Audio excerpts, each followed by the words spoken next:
Thank you very much for that kind introduction. I always got to give my team kudos for writing the bio for me. I don't recognize that person. So just when I start off, I always just want to give a background of who I am, a little more in depth. I'm from two cultures. My mother's a Denisothene woman from Northwest Territories. So I grew up sort of in two different worlds. My dad's a business guy from Turtleford, Saskatchewan. And I've lived half my life, born in Northwest Territories, grew up in Saskatchewan, and have gone back and forth just with my career and the opportunities that have been provided to me. So Dene people, as many of you know, are home to many of Canada's vast resources. They live in the northern parts of Canada, from northern Manitoba to northern Saskatchewan and to northern Alberta, south end of Northwest Territories. So there you hold the oil sands, uranium, gold, rare earths, and really a lot of the vast potential that Canada holds.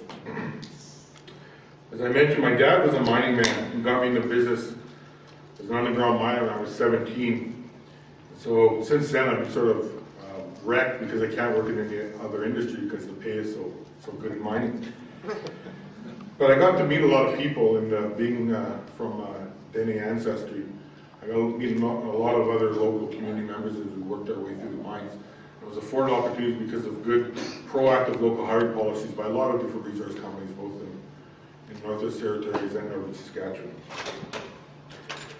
As mentioned, I started with Rio Tinto, working in a diamond mine in Northwest Territories, actually sorting diamonds, and then led their human resources and really tried to map what was being done in Northern Saskatchewan as far as Aboriginal engagement, recruitment, business development. But I must say, recruiting people in diamond mines is a lot easier than recruiting in a uranium mine for a lot of different reasons. The sexiness of diamonds, which really adds small value. I'm sure the females would say yes, they add a lot of value, versus uranium, which adds the basic necessity of power. So just the pictures of me, and I have one of the best jobs I think in the world, because I get to work for a great company like Cameco, but also get to travel around the world meeting other Indigenous peoples.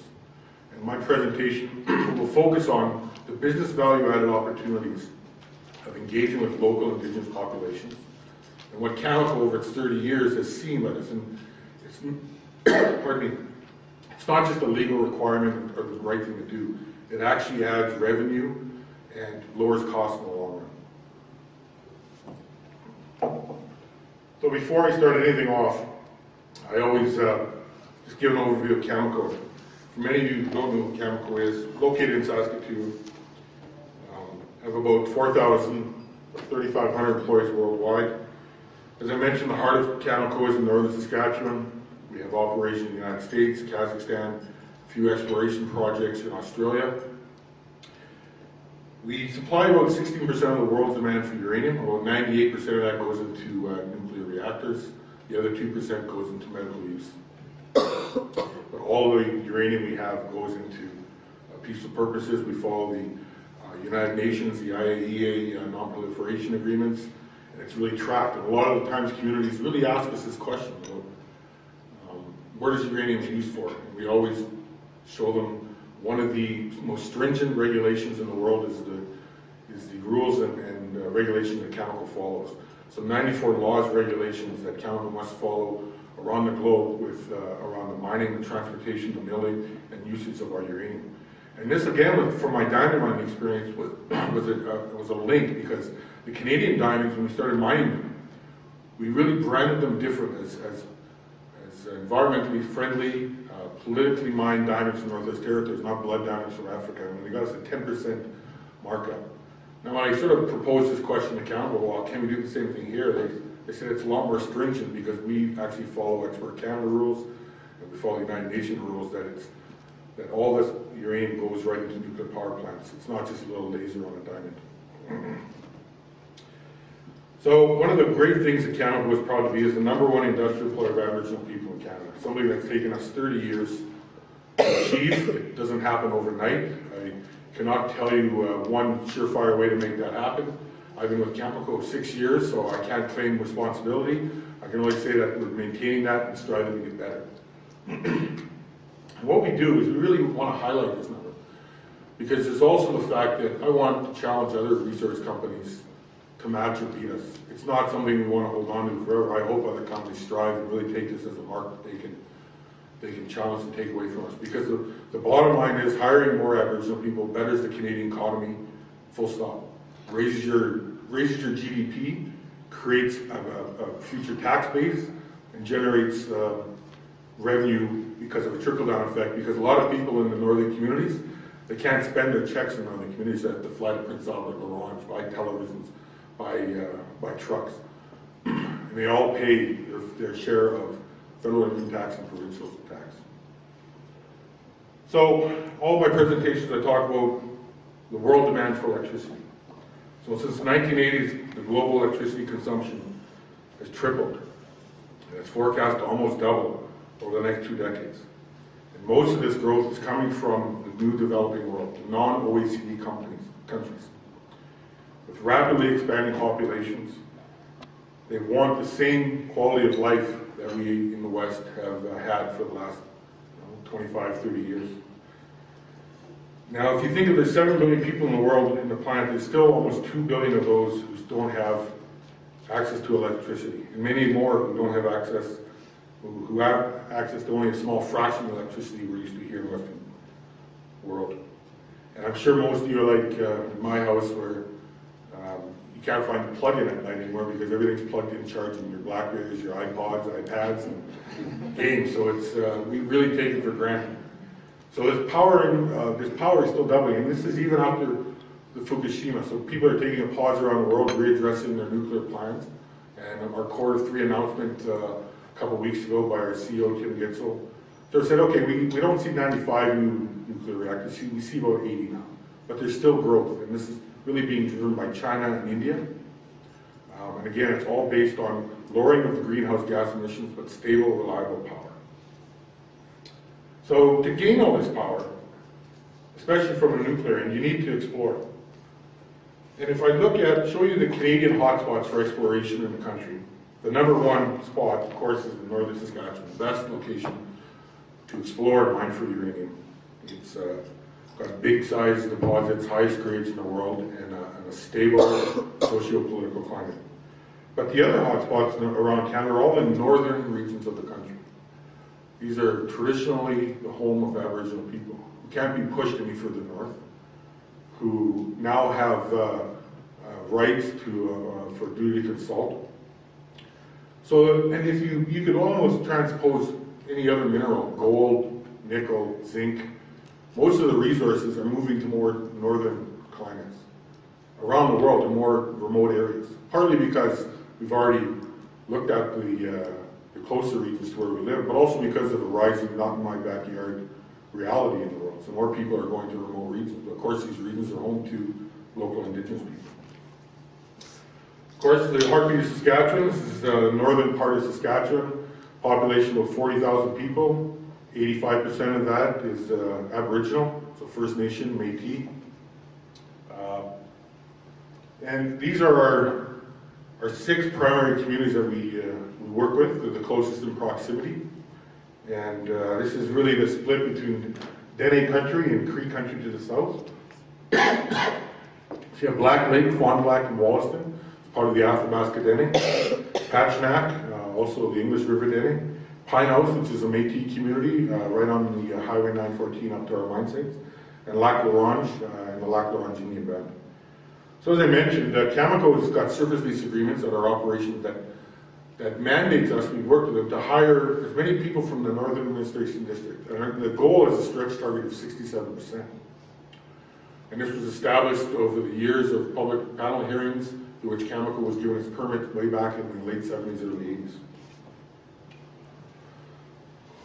So with these trends, and with where we're currently operating, Indigenous people are not only facing a lot more exploration companies coming on their land, and of course when exploration companies come, local communities think, oh, mining, well, okay, I've got some issues about that.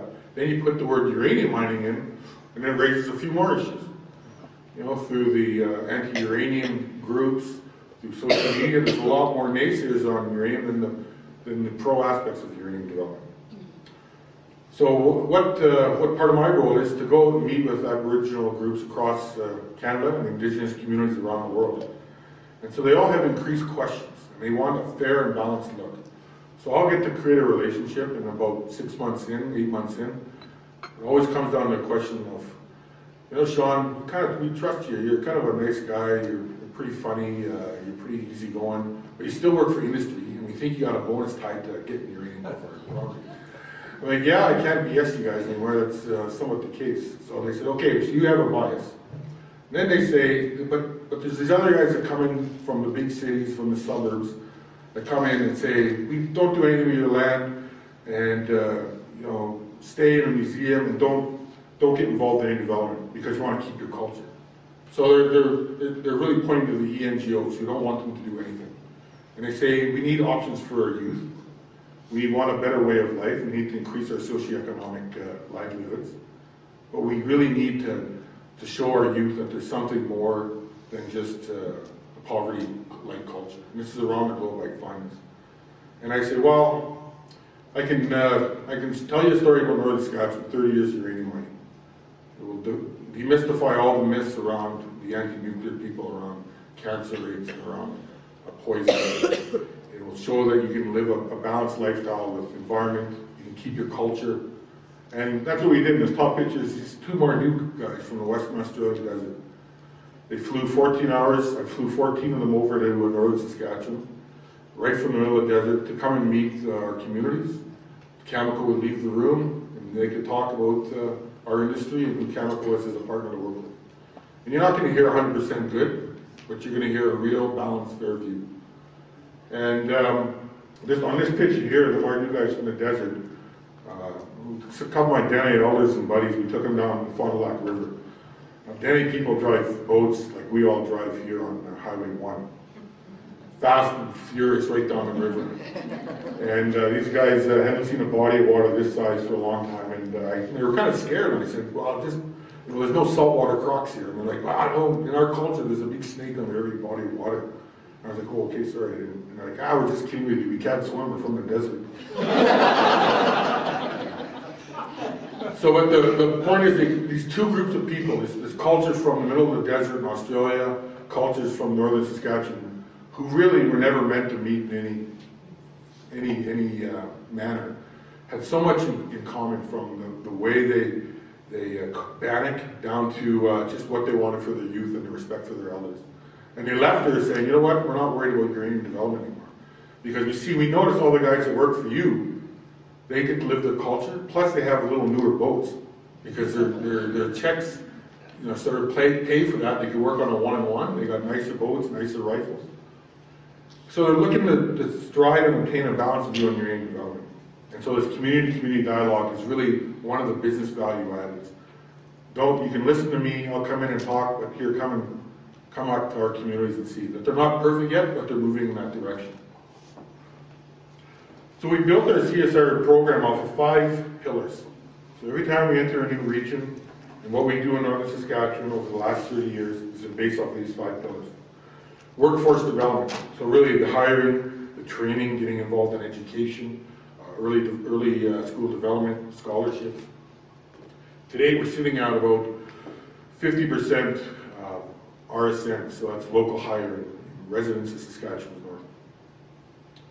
All of our apprentices are RSNs from the local communities, and we have about 20% of our current tradespeople, well, I think it's about 23-24% is at a trades level.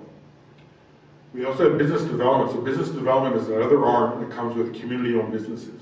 So mining, production mining, Northern Resource Trucking does all our transportation, Westwood does our flights, Athabasca Catering does of course, catering and housekeeping. So all joint ventures that provide another level of capacity and provide stable revenue and some more jobs to the local communities. Community engagement, I really think this is the foundation because it allows you to have robust conversations. And I look at this as a good neighbor policy, that you go out there and meet with communities, not just for the sake of meeting, but just to go and have a coffee, and not just when things go bad. So it's much like if a tree fell and broke your fence when you and your neighbor, the first time you ever met, conversation is going to be a little different than if you had a very robust relationship with that neighborhood. Community investment, so communities will, because of the cuts to government funding, federal government funding, and the lack of funding coming in, there's some projects that get underfunded, and they'll put forward, we get about 3,000 applications from our northern communities, from fishing derbies all the way up to fire halls and fish plants. So we have our Northern Affairs Office handle those, and we're going to move away from that though and do more agreements where we shouldn't be making these decisions. It should be based on the community making these decisions. Environmental stewardship, as I mentioned, there's that balance between wanting socioeconomic development but not at the degradation of the environment. So we have environmental stewardship programs such as monitoring programs, early engagement on projects to incorporate traditional knowledge. I just want to say that these pillars aren't depicted that way in decreasing size. It's just a nice slide that I'd like to use.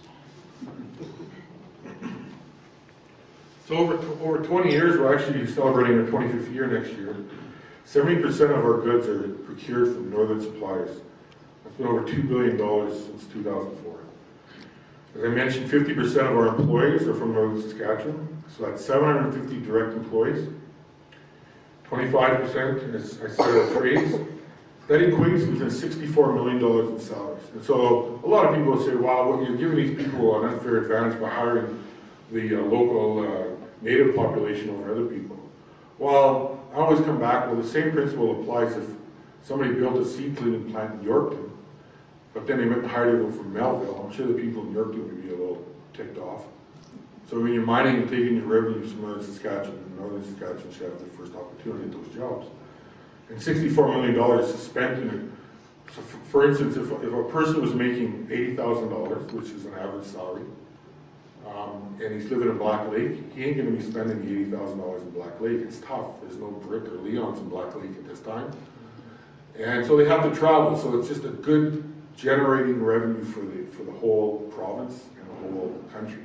So a lot of people will come at me with these far-right-wing answers, and I'll just be, no, it's good for the country because they are paying taxes. They generate, they're moving from really a social assistance lifestyle to a wage-based economy lifestyle. You're also then putting in place children seeing their parents go to work, which is a multiplier effect that you can't measure, because most of non-Aboriginal saw their parents going to work and became routine. I did. My mom was one of my role models, and she went to work and went to get educated, and it was just a routine for me. So when you break that cycle, it becomes an immeasurable economic driver that you can't count on. We also have another 880 contract employees. So these work with the local communities on their business development arms. As mentioned, I'll say it twice because we're so proud of it, #1 industrial employer of Aboriginal people. We had a community-driven environmental quality committee. So 40 community representatives sit on the committee that goes out and monitors the environment with the Saskatchewan government. And this all leads to strong local support for uranium.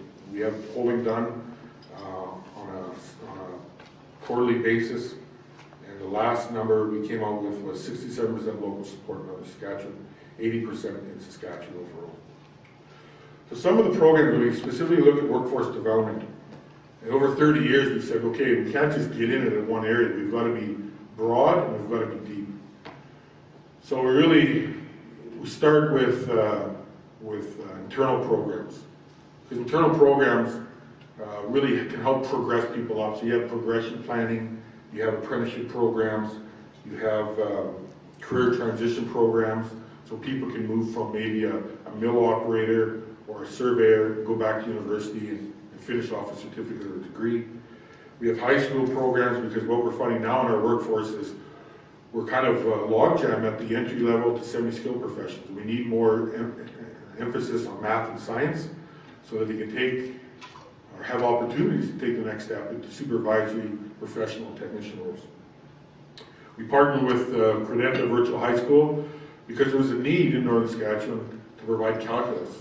The education system did not have a math calculus up in Northern Saskatchewan, so when kids were coming down, they would have to take math calculus in the cities.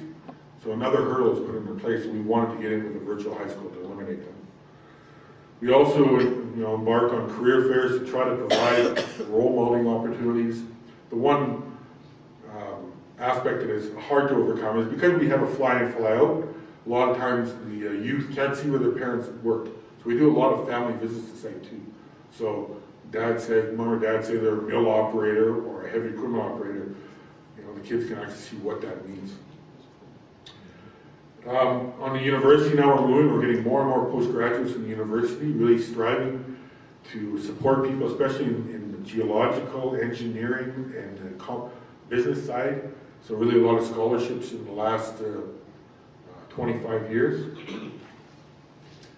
And really, if I want to leave you with something on workforce development, I thought, okay, well, if there's some really positives, always engage communities earlier rather than later. Don't leave it to a last minute thing. You see mining companies still doing this in Canada today. That saying, well, I don't really need to visit with the First Nation community over there. Our shareholders are still more important. Yes, shareholders are still the number one component, but you have to start engaging local communities earlier, or it's going to be costlier and slower in the regulatory process in the long run. I always say focus on skills and attitudes rather than academics, because you're looking at remote First Nations communities. You might have people in there that are great tactile, visual learners, can put together a house, can frame up their own house, because a lot of times that's how our communities had to build things. Contractors just wouldn't come in, so we had to do it ourselves. But we were lacking on the academic skills because we don't get teachers there for more than 1 or 2 seasons. So we try to look at an aptitude and attitude. You have a guy coming to our mine sites non-stop. I'd rather give him a job than a guy with a grade 12 who can't make the plane. But that will turn over time because there will be role models. Focus on your internal programs first. So set up, as I mentioned, your progressions, workplace education, even with your own staff, maybe your non-Indigenous staff. Educate them on why you're doing this and why you think it adds value. Be ready to be flexible. A lot of HR policies are geared towards a European, let's just use bereavement leave, for example. Bereavement leave, you got your immediate family, it usually covers your small group. Immediate family in First Nation Métis communities is somewhat totally different. So you might get a call saying, well, my aunt passed away. Well, it's not covered under your immediate family. Well, that might be the person that grew that person up. So be flexible. Be flexible that person might not show up one day because the social problems back home. Or you might have to fire that person once and rehire them 3-6 months later, and that person might never leave you.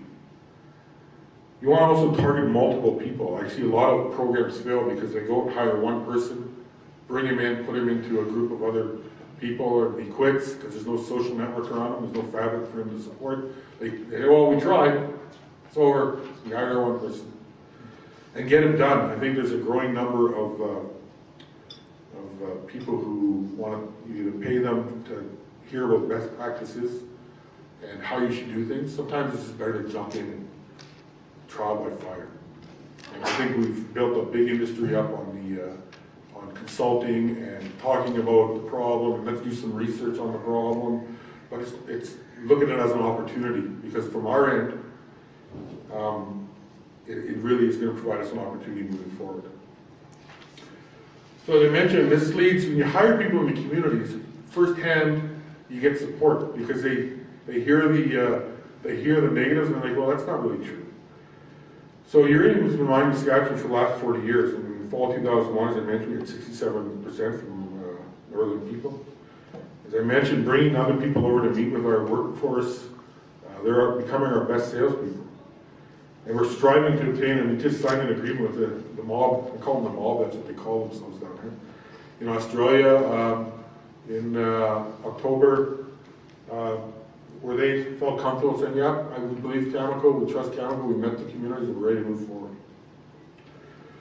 So some of the business value that comes out of this, as I mentioned, you obtain project support earlier by engaging communities and providing training, opportunities, employment.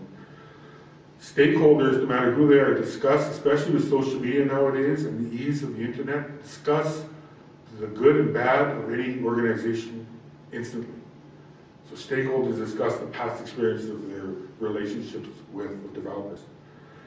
we think this creates a competitive advantage because more and more Aboriginal people are gaining ownership of their lands, and they're having to decide which mining company gets on. And a lot of those times, Cameco is being cited as we want that company because of their past track record. There's also a competitive advantage for recruitment and retention. Fort McMurray had their boom. Well, it seems like it's never ending, but every once in a while it goes higher. Cameco was losing a few people at our sites. Well, none of them were the local group, because the local people want to stay working at their local operations where their cousins and their friends are. So the retention from our programs, we're talking in the 4 to 5% range here. None of them went to Fort McMurray, where the southern workers went to Fort McMurray and followed the money. But it's also going to separate us in these upcoming Aboriginal population growth. More and more Aboriginal people are going to post-secondary school, and they're looking for a positive corporate social responsibility model. You know, money's important, but there's also that CSR model that they want to join up with and be proud to be part of the #1 industrial employer of Canada.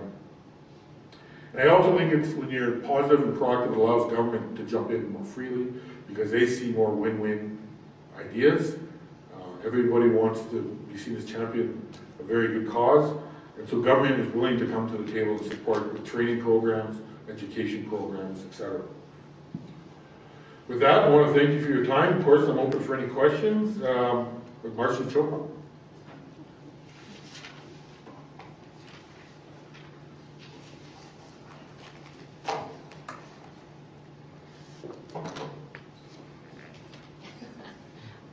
Retention. I work out in the Touchwood area, and as probably everyone here knows, VHB is the number. And we have issues with some of the basic requirements. I think some people get in, but after that, how do you I would have to look at what are the minimum requirements and how to redefine them. As I mentioned, we have a minimum requirement of grade 12, and we're looking at, we want that grade 12 out there because the elders say it provides a benchmark for kids to reach for. But there's that group of guys in the community, like I said, that are great with their hands, great carpenters, operators, that just don't have the grade 12. So there's aptitude testing you can look out for. There's retention programs that we use, such as elders on site. So you have a link back to the community, someplace they can talk to. Usually the traditional employee family assistance programs, just, you know, they're either call-in centers or they're based somewhere, and they don't take into account the Indigenous cultural realm. So maybe you have an elder on site. But I think early on, you really have to understand who are the real opinion leaders and role models in the community that you need in place as your anchors. In most of the cases in Northwest Territories and when Cameco first started, I've heard that they really focused on finding those people that were the anchors and opinion leaders that they could put in those roles that we're going to. And even if they're up north, we hired a few elders who we knew were going to be with us 4 years, but to do labor jobs, that they would be our role models.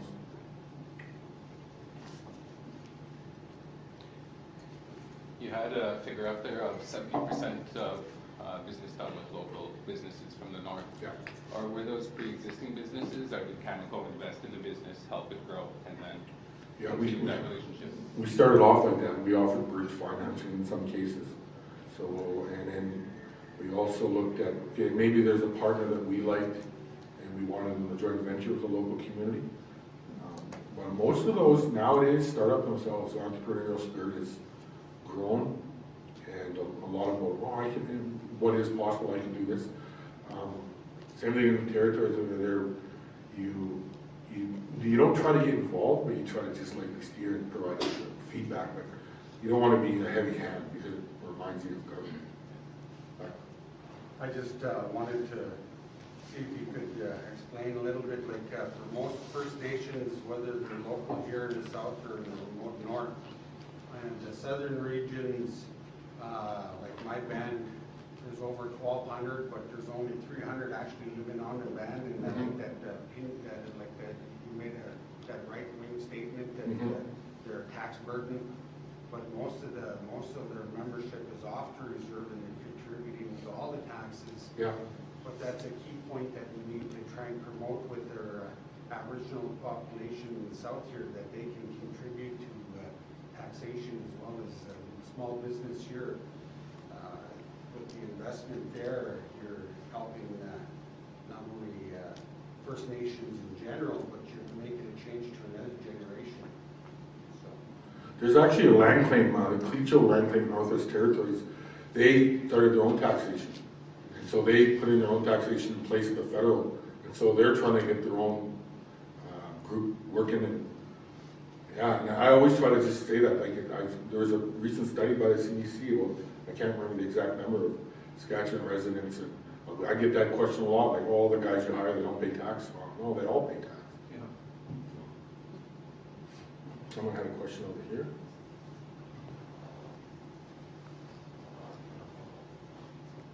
All right. You guys have a good rest of the day, and thanks for having me.